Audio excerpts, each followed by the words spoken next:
माझं नाव प्रमोद झिंजाडे, राहणार पोत्रे, तालुका करमाळा, जिल्हा सोलापूर, महाराष्ट्र। 1985 साली एक घटना घडली। माझा मित्र तो सालकरी म्हणून काम करत होता। त्याचा वडीलही सालकरी, त्याचा आजोबा देखील सालकरी, आणि हे सगळे त्यांची पिढ्यानपिढी सालकरी काम करत असताना मी सहज त्याला म्हटलं की बाबा तुला शेती आहे ना? हो आहे। मग तू सालकरी का काम करतो? ते म्हटलं पाणी नाही।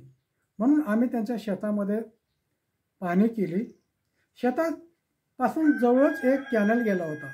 त्या कॅनलमध्ये पाणी धो धो धो धो धो मांगी तलावाचं पाणी वाहत होतं। त्याला म्हटलं अरे मग ही तुमच्या ह्याच्यातून पाणी का घेत नाहीत?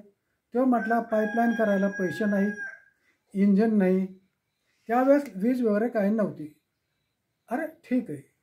मग आम्ही जरा बारकाईने केले। अरे म्हणले इथून असं जर आपण एक चारी खोदली छोटी तर बाकीच्या सर्व लोकांना पाणी मिळेल। ते म्हटलं हो मिळेल, पण करायचं कोणी? मग आम्ही एक अर्ज तयार केला आणि पाटबंधारे खात्याकडे दिला। पाटबंधाऱ्याच्या खात्याने ते अर्ज पहिल्यांदा स्वीकारला नाही, वाचला आणि मला म्हटला तू काय आमदार आहे का, सरपंच आहे का, सभापती आहे का? हे कधीचा जुना कॅनेल आहे, जुना तलाव आहे, हे करता येत नाही, आणि मला त्यांनी हाकलून काढलं।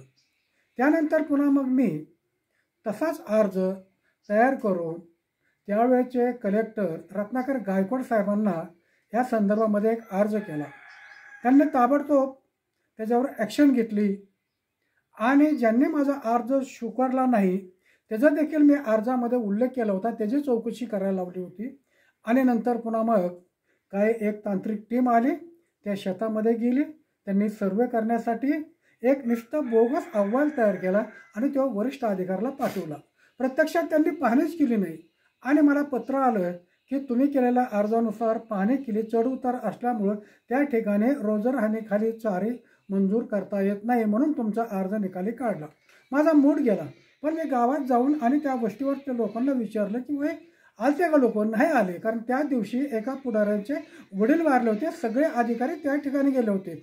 हा मुद्दा माझ्या लक्षात आल्यानंतर पुन्हा मग मी कलेक्टर साहेबांना पत्र दिलं, सगळी सविस्तर माहिती लिहिली आणि पुन्हा मग कलेक्टर साहेब ज्यावेळेस करमाळ्याला आले त्यावेळेस त्यांनी मला बोलून घेतलं, त्या अधिकाऱ्याला बोलून घेतलं आणि मग त्यांनी ताबडतोब त्याच्यावर शेरा मारला आणि नंतर तो नियोजन मंडळामध्ये तो अर्ज मंजूर केला। नरेगा त्यावेळेस रोजर हमी होती, रोजर हमीखाली तो निधी मंजूर झाला आणि ती चारी नंबर 14 म्हणून मंजूर केली। त्यावेळेस ते काम झाल्यानंतर आज मी तिला 200 हेक्टर जमीन पाण्याखाली आलेली आहे। त्या ठिकाणी लोकांनी आता ज्वारी, गहू, बाजरी, त्यानंतर मका, ऊस आणि नंतर आता बंगले बांधलेले आहेत की ज्या ठिकाणी त्यांना छप्पर सुद्धा नव्हतं त्या ठिकाणी बंगले बांधलेले आहेत, ऊस आहेत, गाड्या झालेल्या आहेत, आणि आता त्या वस्तीमधला एकही माणूस वेठबिगारी नाही। सगळ्या वेठबिगारांची यातून मुक्तता झालेली आहे।